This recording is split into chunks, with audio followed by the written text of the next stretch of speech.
Noisy skies over Malibu and residents are not letting it fly. How the city is responding to changes at LAX. Dreams can come true. A local school district fundraiser is supporting DACA students. News at 5 starts right now.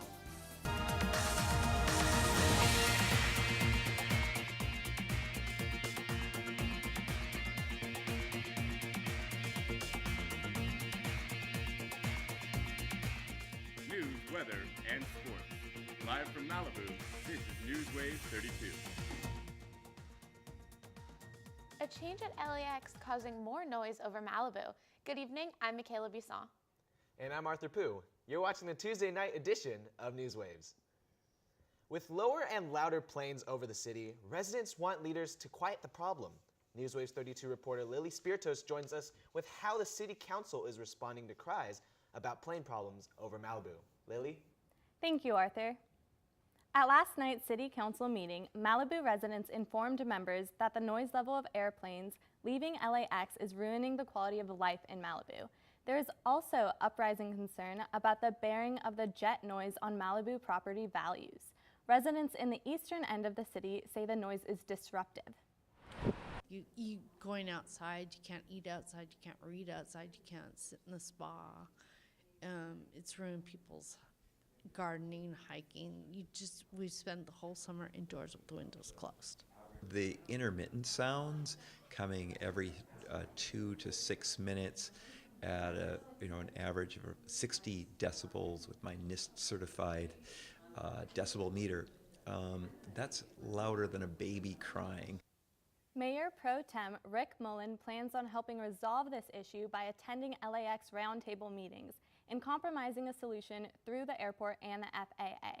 Mayor Skylar Peak confirmed that this is a pressing issue and that although City Council is late in the game addressing the problem, they will take action now. The noise increase is said to be from a change in satellite positioning devices at LAX. Orange County had similar issues at John Wayne Airport. It is now taken care of. So there is hope that Malibu residents will get their full nights of sleep again soon. Back to you, Arthur. Thank you, Lily. Santa Monica Airport's only runway will be cut short this fall. Their airport will be cutting the runway from 5,000 feet to 3,500 feet, aimed to increase safety margins. Airport opponents are also asking the city to measure air pollution before and after the closure. Pollution from jet engines have previously been a major problem for residents near the airport. And the Santa Monica Malibu Unified School District is standing with undocumented students. The district is raising money to help pay the DACA renewal fees through a website set up by Santa Monica College. The district superintendent says that they are unsure of how many students want or need renewal, but he wants to make sure students who want to apply can do so confidentially. The Board of Education resolution states that all SMMUSD campuses are safe zones for every student. After months of talk, contractors have begun working on designs for President Trump's promised border wall. Contractors in San Diego are building 8 prototypes for the wall. Each prototype will be up to 30 feet high and 30 feet long, with 4 prototypes to be solid concrete and the others to be made out of other materials. The start of the process is behind schedule because those who didn't win contracts protested. The prototypes should be completed in about a month. Malibu locals are furious over FEMA flood maps. The FEMA flood program released maps of coastal flooding in all of California that Malibu residents are finding to be both confusing and not accessible enough. The agency used a rough set of figures in a scientific process that they will not reveal to gather their coastal flooding predictions. Residents are also mad that the city has been slow to respond. Some cities have been working with the agency for up to 10 years. Malibu is getting its staff on the issue now. The cost of the sewer construction project in the center of Malibu is out. The total cost of the Civic Center sewer project will be $95 million between 2 phases. Phase 1, currently under construction, will cost $60 million, while Phase 2 will cost $35 million. The funding is coming from state revolving funds, state grants, and bonds from an assessment district. The project is only in Phase 1. The sewer line construction and other projects are costing business owners. The sewage pipe construction around Civic Center Way is rerouting all traffic and disrupting parking.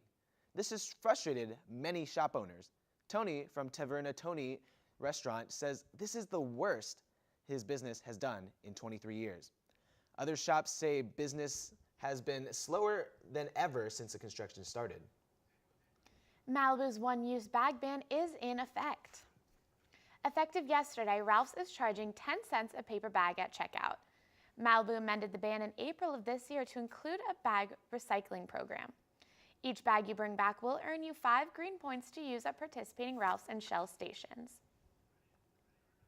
We have the latest news on charging stations for electric cars in Malibu. NewsWaves 32 reporter Emily Tenser has the latest on that. Emily? That's right, Arthur. Malibu City Council is planning on adding a fee to the 3 free electronic car chargers in Malibu Country Mart. The chargers were installed in 2000, initially costing $360 a year. Now the EV stations cost $7,200 a year. The council hopes this new station fee will reduce maintenance costs and stop EV owners from parking and leaving cars at the stations all day long. Very hard to find, and people do leave their car for an extended period of time.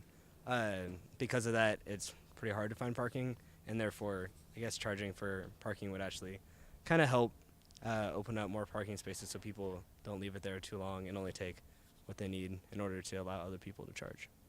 The council also proposed expanding more stations in Malibu. They talked about adding 3 more in the Civic Center area and installing 2 at Bluffs Park. Back to you. Thank you, Emily. And if you don't want to shell out a ton of money to park an electric car, you might want to consider a new bike. Electric Bikes is now open next to Wells Fargo in the Malibu Village. Electric bikes run on battery-operated motors, allowing you to bike without breaking a sweat. Manager Markins Andrea says customers are mostly buying electric mountain bikes to explore Malibu's hills and hiking trails. The store is open every day from 11 a.m. to 5 p.m. One of Malibu's most famous and historical buildings is getting a makeover. The site of former actress Thelma Todd's Sidewalk Cafe, located at Porto Marina and PCH, has been under renovation since January. The space will be used as an office building. The property was purchased by the Brentwood real estate management firm Heyman Properties in January 2015 for $6 million. Lead contractor Mike Russell says he hopes the project will be done by February of next year. And hot temperatures and wind making for a tough battle for firefighters in Orange County. The latest as the Canyon Fire rages on. Evacuations are in place. Malibu is going off the grid, how the city wants to run City Hall off of the sun and give the public something to see. Coffee competition. The new campus Starbucks at Pepperdine could mean shorter waits for you. And NewsWaves reporter Gabby Gonta is California dreamin'. We are live from main campus for the 25th anniversary of the Wiseman Museum. Can be found anywhere, but the best place to start is in the forest. I spy something beginning with S. Snow. No. Snow-covered trees. Nothing to do with snow. Head outside to discover incredible animals and beautiful plants that come together to create an unforgettable adventure. Wow. So grab your loved ones. Don't even. And explore a world of possibilities. Come on, this way. Visit discovertheforest.org to find the closest forest or park to you. Well, Thomas, you've got pre-diabetes. But with more exercise and a change in diet, it can be reversed. I've tried exercising. It just makes me hungry for bacon. I love bacon, too. And who really likes to exercise? Not me. Me neither. Nobody. So we're good? What? Oh, you still have pre-diabetes. Big time. You know what, guys? There's a lot of tree branches and dry brush over here. We should probably move the bonfire over there.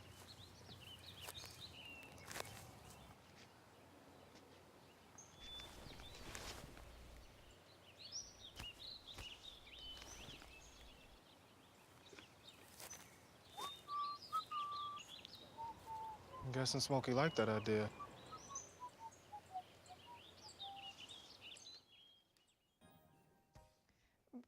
Riverside County Board of Supervisors have declared a state of emergency for the Corona fire. The fire is on the border of the Riverside and Orange counties. As of now, the fire is only 5% contained and 1,200 homes have been evacuated. Currently, there are 2,000 acres on fire. Facebook activated its safety check feature so that residents can mark themselves safe. Corona High School is open as a shelter for displaced residents. The cause of the fire blaze is still unknown. So we've got Christina here to update us on the weather this week and if we should be watching out for any fire danger here right home in Malibu. Well, right now we're getting a look at just how massive and devastating the power outages are across Puerto Rico. This first satellite image was taken July 24th and appears to show lights on in a normal power grid. But the second image was taken just Monday and shows an island in near total darkness. Puerto Rico's governor has asked Congress to approve an aid package to help the U.S. territory deal with the humanitarian crisis. The pictures come amid growing calls for Congress to do something to help Puerto Rico, which was devastated by Hurricane Maria earlier this month. Here in Malibu, it is currently 79 degrees with 0% precipitation. Humidity is at 40%, and winds are traveling south at 9 miles an hour. Let's take a look at our regional temperatures. In Santa Monica, it's 74 degrees, Agora Hills, 87 degrees, Calabasas, 87 degrees, and Thousand Oaks, 87 degrees. Looking to our satellite image, we can expect warm and dry conditions with mostly clear skies that will last throughout the remainder of the week. Temperatures will be a few degrees above normal for many areas earlier this week. Then we'll begin a cooling trend by the weekend. A few nighttime marine clouds may sneak into the LA coastal area by midweek. As you can see, today's fire threat is high and is expected to be moderate for the remainder of the week. Waves today are expected to reach 1 to 2 feet. The surf conditions will be poor again tomorrow with 1 to 2 foot waves again. Looking ahead at the rest of the week, Wednesday we can expect a sunny day with a high of 81 and a low of 61. Thursday will be sunny with a high of 83 and a low of 63. Friday will be sunny again with a high of 82 and a low of 63. And Saturday, sunny with a high of 77 and a low of 61. So it's going to be really hot this week all throughout Malibu, through the canyon. It is one more week of sunny skies and hopefully it'll feel like summer again. I hope everyone's safe with the fire. Yes. Definitely very scary. All right. Thank you. The Malibu City Council is going solar powered, speaking of sun. The Malibu City Council is considering spending $215,000 to design a solar electric switch over at Malibu City Hall. The city wants to power City Hall off the sun by installing an aesthetically pleasing solar display for public viewing. The project will go before the City Council this week. So Malibu's really making moves to combat climate change. This year's Clean Base certified restaurants include local staples John's Garden, Sun Life, and Cafe Habana. It was harder this year than ever to make the list. Jennifer Brown, the Senior Environmental Programs Coordinator, says it is not easy to become certified and each business must earn it. Malibu wants to inform locals about the certification through a new social media program that highlights businesses going above and beyond. Dina and DeLuca's move to Malibu won't be happening anytime soon. The Gourmet Market's plan to open a store in the Malibu Village is still on hold. A pop-up art exhibition is currently in the space where Dina and DeLuca is supposed to be.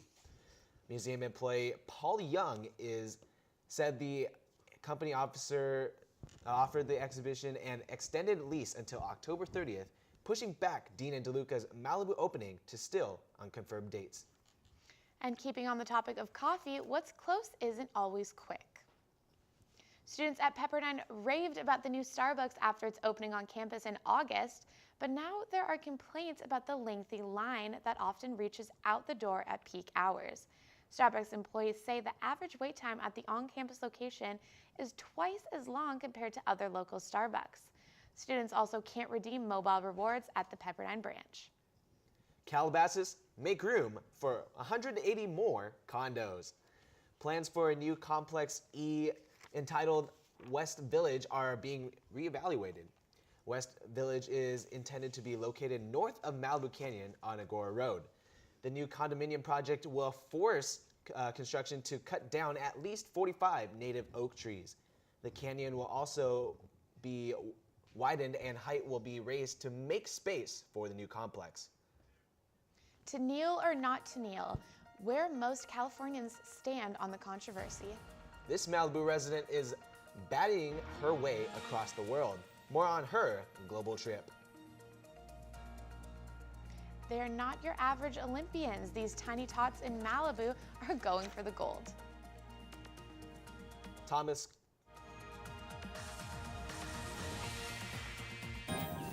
Can you consent with me?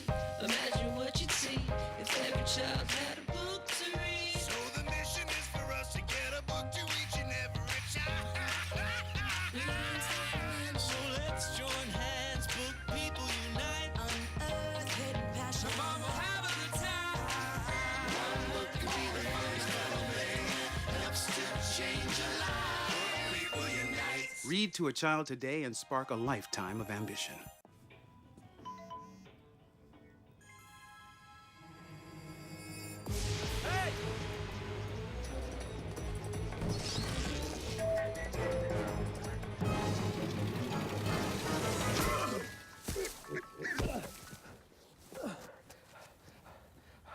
So, same time next week?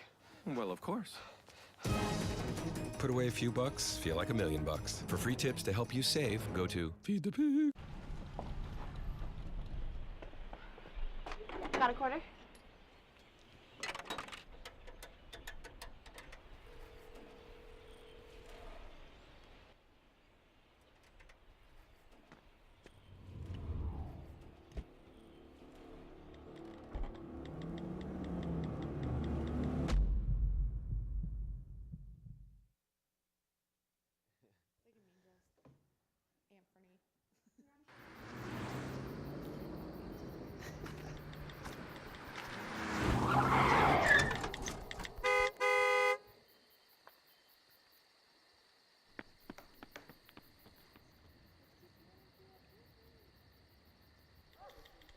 So who am I tossing you out to? Tossing Jack. Okay. Pass the run. You pass.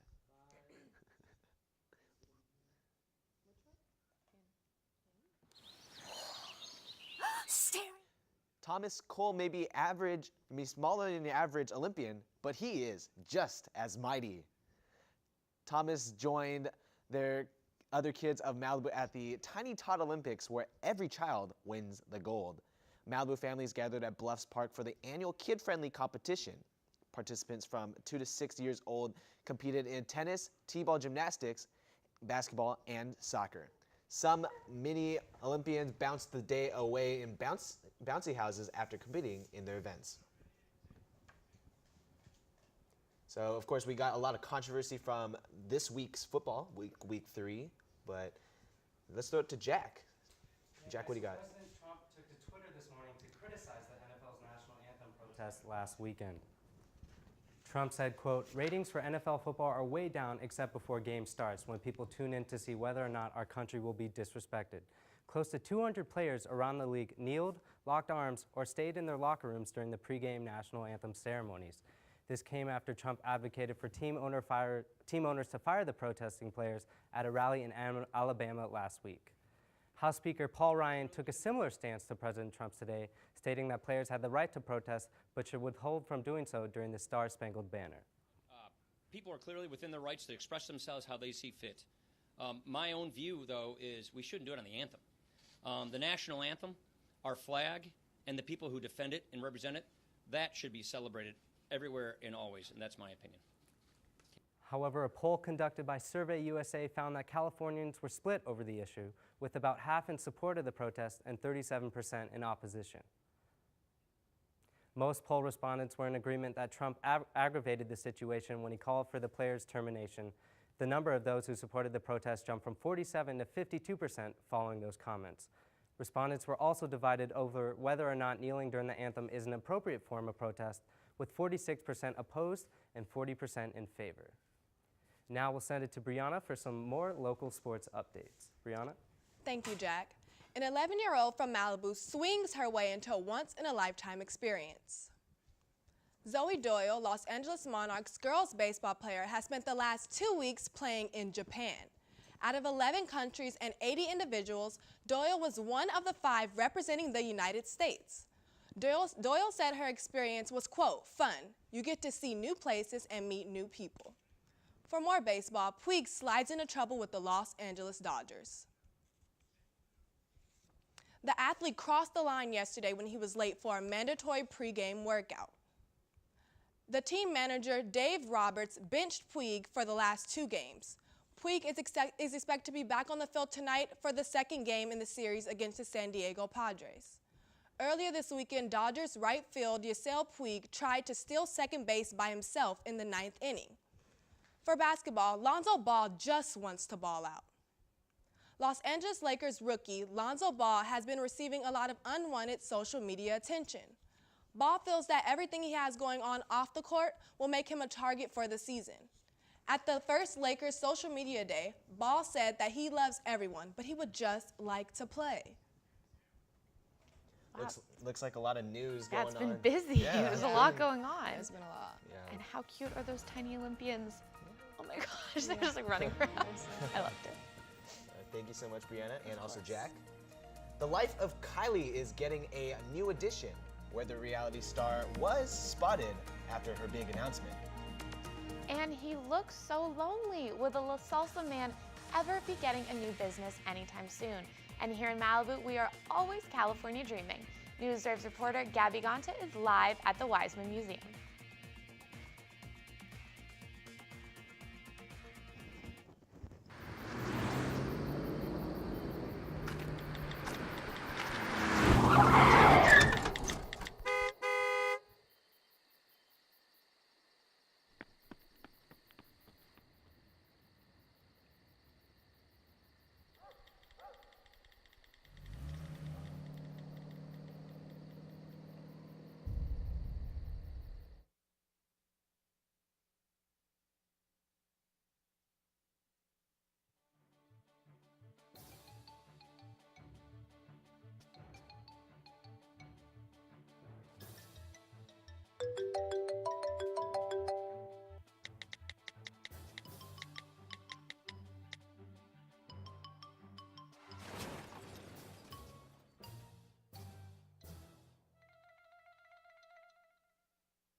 Staring contest.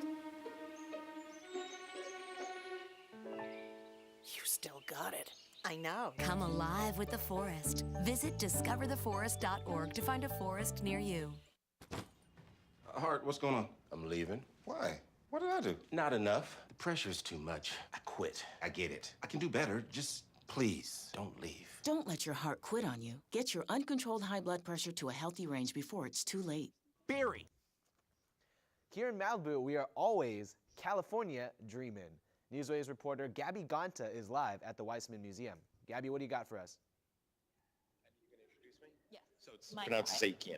Zakian? Well, it doesn't seem like Malibu's watchful protector, the PCH Taco Man, is going to be leaving anytime soon. The site, located right across the Zuma J surfboard shop, used to be home to the popular Mexican food chain La Salsa. The restaurant closed in early 2015 due to disagreement with the property landlord. The property is managed by Carbon Investments, who have yet to take decisive action with the land. Locals can take comfort in knowing that a Malibu staple is here to stay for now. And a new luxury real estate brokerage company is settling in Malibu. The agency has expanded. Soon, the company will have a site in the heart of Malibu. Real Housewives of Beverly Hills star Mauricio Umansky is leading the project. Nestled in the corner of the shopping center on PCH next to Pacific Greens and D'Amore's Pizza, the company has grossed over $9 billion in sales and will cater to clients interested in prime Malibu real estate. And now we have Madison here to tell us everything happening in entertainment. You've got some big stories coming up for us, Yes. starting with Kylie. Yes. Actually, today marks the 25th anniversary of the Weissman Museum of Art here at Pepperdine. NewsWaves reporter Gabby Gonta is live to tell us more about the current exhibition. Gabby? The opening night party is underway here on main campus as the museum is celebrating its 25th birthday with the opening of their new exhibit. It's called California Dreaming, and it features contemporary California art from the 60s up until now. I'm with the director of the museum, Michael, and he's going to tell us all about the new museum coming up. So you said crowds have been in and out throughout the day. Why did you want to have a party like this, open all day where people can come in and out for this anniversary? Well, I wanted something for the Pepperdine community because we did this during the week and because we had an all-day event. It was very easy for students and faculty and staff to stop by in between classes. And so we had a steady flow of people all day. It was quite exciting. Awesome. And what do you think is special or unique about this exhibit? Well, this exhibition really includes some of the top and the best artists working in California from the 60s to today. It's all from the collection of Mr. Frederick Weissman, and the museum is named after him. He was a major collector here in LA from the late 50s until his death in 94. He was friends with most of these artists and bought directly from them. And so he was buying very innovative, progressive, contemporary art at the time it was being made from, California pop art in the 60s and covering almost every single movement until he passed away. And what do you think visitors are going to take away when they come in and out for the next few months? Well, one of the things that I think is really special about this show is the optimism. This period, California, from the 60s on, was a period where California culture began to have an impact on the nation. People became fascinated about the beach culture, about what was going on here in LA and in San Francisco. And for the first time, people in New York were looking to California for changes in style and attitude. And, if you just look at the art, just like the pieces behind us, they're full of bright color, bold shapes, a lot of experimentation, where we just see artists pushing their creativity to the limits. And it's really exciting to see. Thank you so much. The exhibit is open Tuesdays through Sundays from 11 to 5. Admission is free, and it'll be up and running until December 10th. Back to you guys. Thanks, Gabby. Movie Mania has once again made its way to Calabasas. The Calabasas Film Festival kicked off its 4th annual season. Among the 2 feature films shown was the premiere of the new TV series Up North, the first screening of something other than a traditional film. Audience members complimented the show, saying they can't wait to see more. The night ended with a cocktail party to kick off the next 3 days of the festival. A Malibu filmmaker lands the Netflix deal of a lifetime. The company picked up the film Misfortune by local Malibu actor and producer Desmond Devenish this week. The indie thriller premiered this summer to great reviews, being called impressive by the LA Times. This film is about a homeless couple with a child who finds themselves in the center of a crime. Misfortune is the first feature film from the filmmaker. It seems there will be more Kardashians to keep up with pretty soon. Khloe Kardashian is expecting her first child with boyfriend Tristan Thompson. This news follows last week's rumors of Khloe's sister Kylie Jenner's pregnancy. Kylie just made her return to social media while throwing a party in Malibu for her best friend Jordan Woods. Wow. As someone who likes to think I keep up with the Kardashians, I can't keep up. I can't do it. So much for keeping up with the Kardashians. It's like a baby here, baby there, Kim Surrogate. I don't know. Thank you so much, Madison. Of course. Are you ready to flip out? Because today is National Pancake Day. You can celebrate by making your favorite flapjack. Pancakes are not only for breakfast, they are as amazing for dinner too. So grab your fork and pour the syrup. I know I'm ready to dig in. I like pancakes, do you? I love a good pancake. I'm gonna go home, make some pancakes. I don't know, I'm into it. All right, well, that will do it for us this evening. Have a great night. We'll be back on Thursday.